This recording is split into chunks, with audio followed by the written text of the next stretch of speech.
We're currently working in wireframe view. Let's switch to normal view. Select these figures. If you want, you can up or downscale. When you're ready, go to Align and Distribute palette. We'll be interested only in the Distribute section. We'll use only the top row of icons. These 4 icons right here. Click the first icon.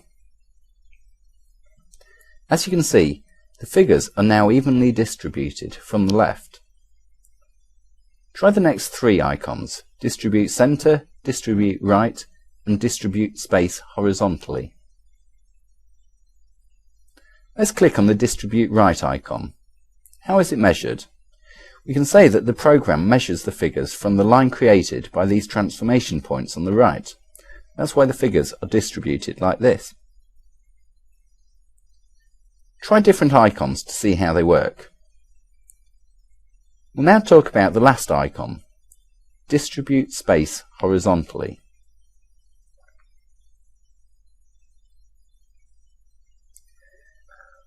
Let's create a couple of figures that are the same width. Draw a rectangle and duplicate it 3 times. Let's now try each of these icons.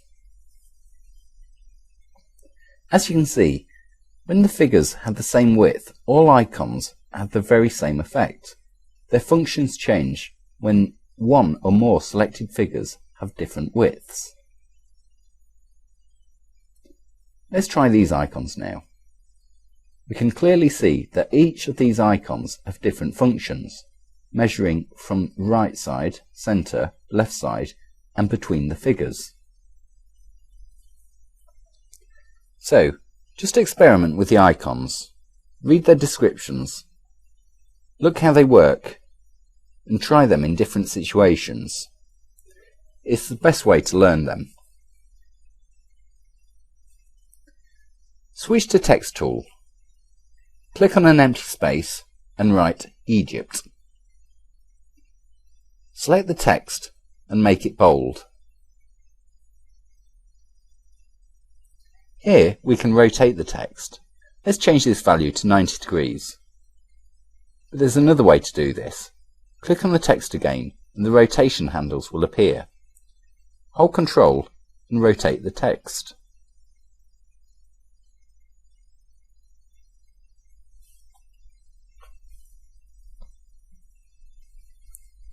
When we hold Ctrl, the objects rotate 15 degrees every time we move the cursor.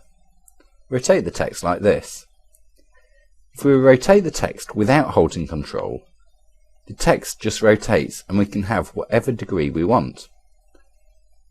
Let's change the rotation value to 90 degrees. Let's make a little experiment. We already know that when we switch nodes from smooth to symmetrical, all bended lines will be automatically straightened. Create a rectangle and convert it to curves. Switch to Shape tool, select all nodes and click on Convert to Curve icon.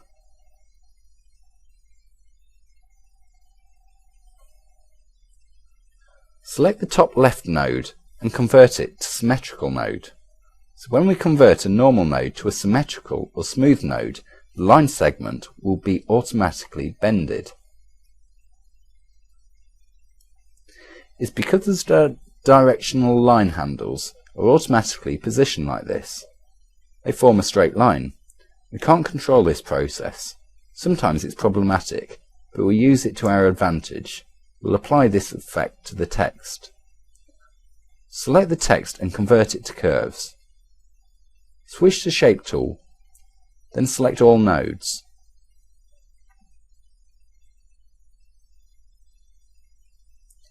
Click on the Convert to Curve icon.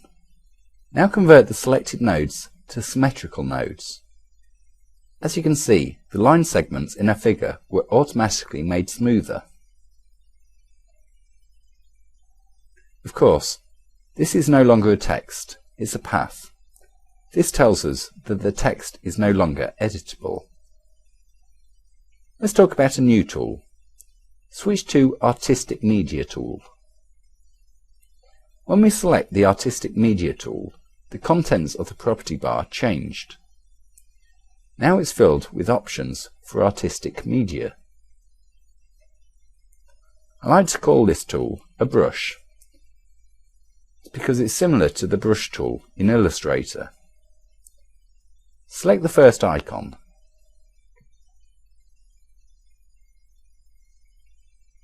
It's a brush with different stroke presets.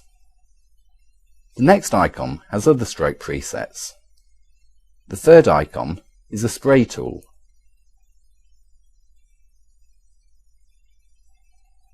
Next we have calligraphic tool.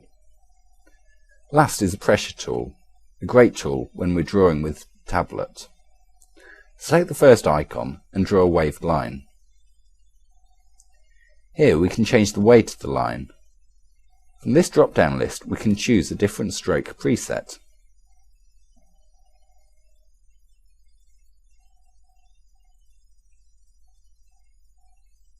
As you can see, we can also change the colour of the line we've made.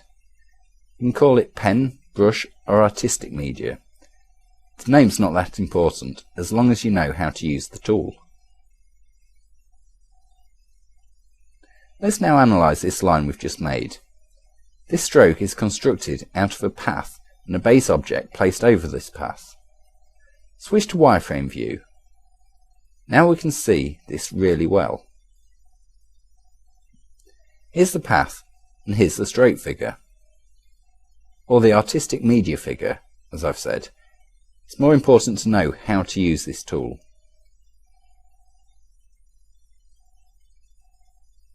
Go to View menu and click on Normal View.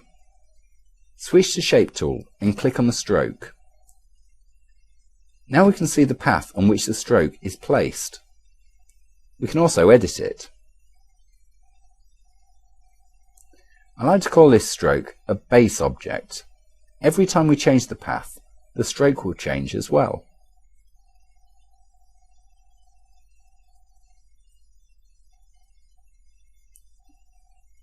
The stroke and the path are dynamic connected objects. Let's talk about the downsides. Switch to white cursor. We need to think about how we're selecting such a figure. Let's select it by drawing a selection box from left to right. Property bar is now filled with Artistic Media Options tool. This tells us that we've selected both the path and the stroke. When we now duplicate this object, both the path and the stroke will be selected. Let's try to select this object differently. Of course, it's easier to select in wireframe view, but let's stay on normal view for now. Click inside this figure. As you can see, something is selected, but there are no Artistic Media tool options on the property bar. This means that we've selected only the path. Let's now try to duplicate the selected objects. As you can see, only the path was duplicated.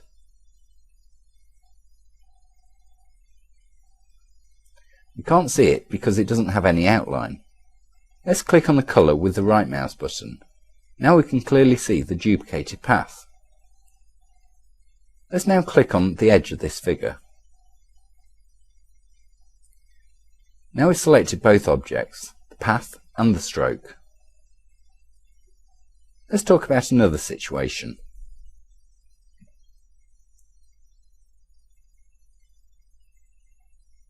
Let's say that we want to weld these two objects together.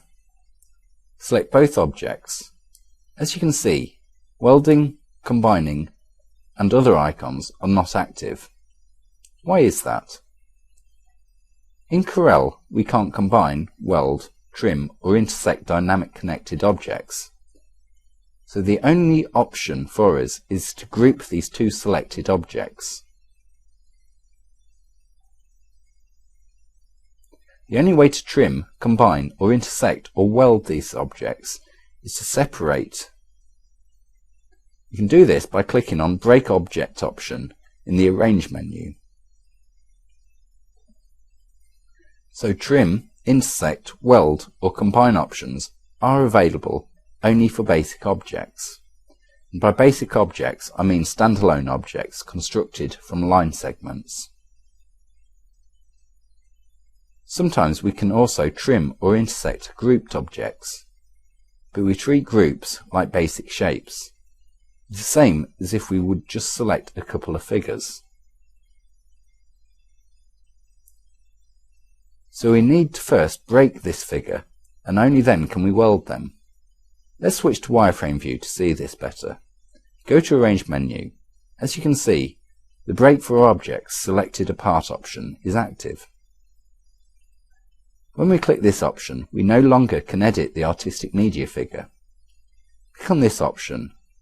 Now, the path and the stroke figure are separate. We need to click on the object to select it, then we can move it. On the wireframe is much easier, so now these strokes are basic figures.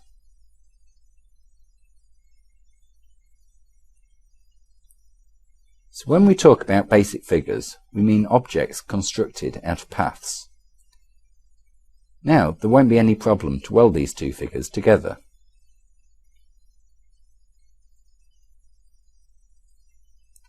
Only in Illustrator we can weld or trim dynamic connected figures. When we weld such figures in Illustrator, the program welds paths together and the stroke stays with the paths. But is then a stroke of one figure or of two figures? Well, we'll talk about this in our Illustrator course. Switch to Normal View and delete these objects.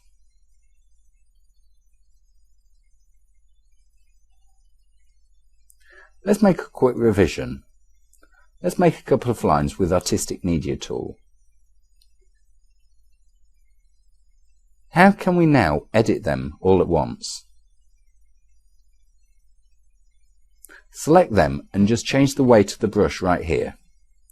So, how can we now weld these figures?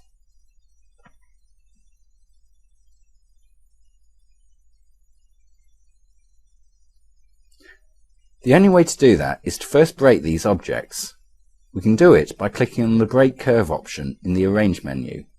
But when we do that, we won't be able to edit these strokes. They will be converted into basic shapes. Let's now downscale these strokes. When we scale such an object, both the path and the stroke will change their sizes.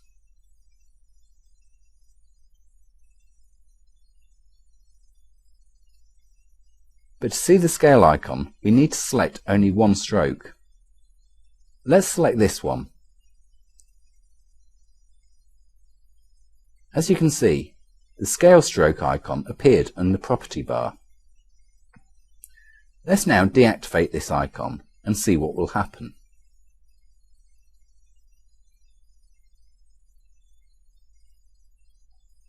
Try to downscale the stroke now. Now the weight of the stroke won't be scaled, only its length. The default setting of this includes this option. It will become active if we would go back now to default settings. To weld these objects, we need to first break them. In other words, we need to convert them to basic figures or paths. Go to Arrange menu and click on Break Objects.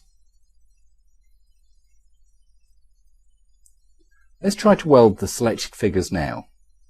As you can see, we don't even need to delete the paths. Press Ctrl and Z. That's how it looked after breaking the dynamic objects. Now click on the weld icon. Everything was nicely welded together. Other options are more complicated, so it's best to delete these paths before we use them.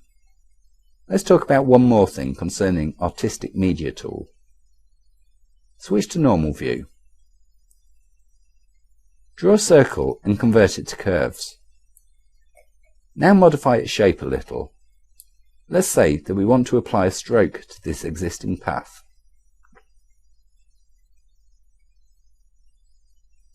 Let's learn how to do this. Switch to white cursor and select the figure. Now, switch to Artistic Media tool and click on the first icon called Preset. Click on the drop-down stroke preset list and choose the brush preset. Once we click on the preset, it will be automatically placed in the selected figure. We can choose different presets. The path is still treated as the base for the stroke. So now we've learnt the rules of another tool. Select this object and delete it. Select the yellow figure and downscale it. Let's move it now outside the page. Press Shift and F4. Now we know Artistic Media Tool works, so we can use it in our project. Switch to Artistic Media Tool and draw a waved line. Let's now draw an arrow ending. Now select both these objects and change their colour to yellow.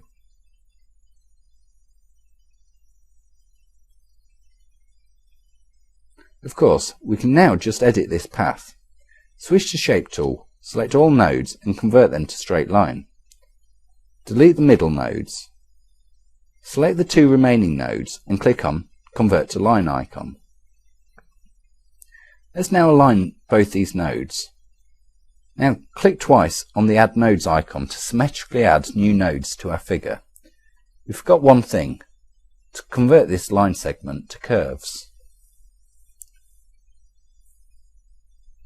Select all nodes and click on the Convert to Curve icon. Select the second and third node and move them up, pressing the up arrow key. So we can also modify this stroke figure with the Shape tool. Select the object by clicking on the edge or drawing a selection box over it. Now we can change the weight of the stroke by modifying this value right here. The colour was selected back to black, so let's change it to yellow again. Let's now select this part and rotate it. Now the arrow is ready. Switch to Text tool. Click once on an empty space and write our text. Now we have another artistic type text. Switch to white cursor and select the text. Go to the text menu and click on Fit Text on Path. Move your cursor over various figures to see how the text will look on them. Now move your cursor over the arrow. Click once to place the text on this path. As you can see, the property bar is now filled with the Text on Path options. Let's select this text by drawing a selection box over it. Now we can scale both the text and the path at the same time. Let's click on the selection for a second time. This way we can select only path or only text. Let's do it again. Click on the side to deselect everything. Click once to select both the path and the text. Click again to select only the path or only the text. We can use options on the property bar to modify the look of this text. To move the text, just drag this little red square. When we edit the path, the text will automatically fit the new shape of the path. Let's now try to move this text to the very end of the path. There's no space for the text, so it's now cut.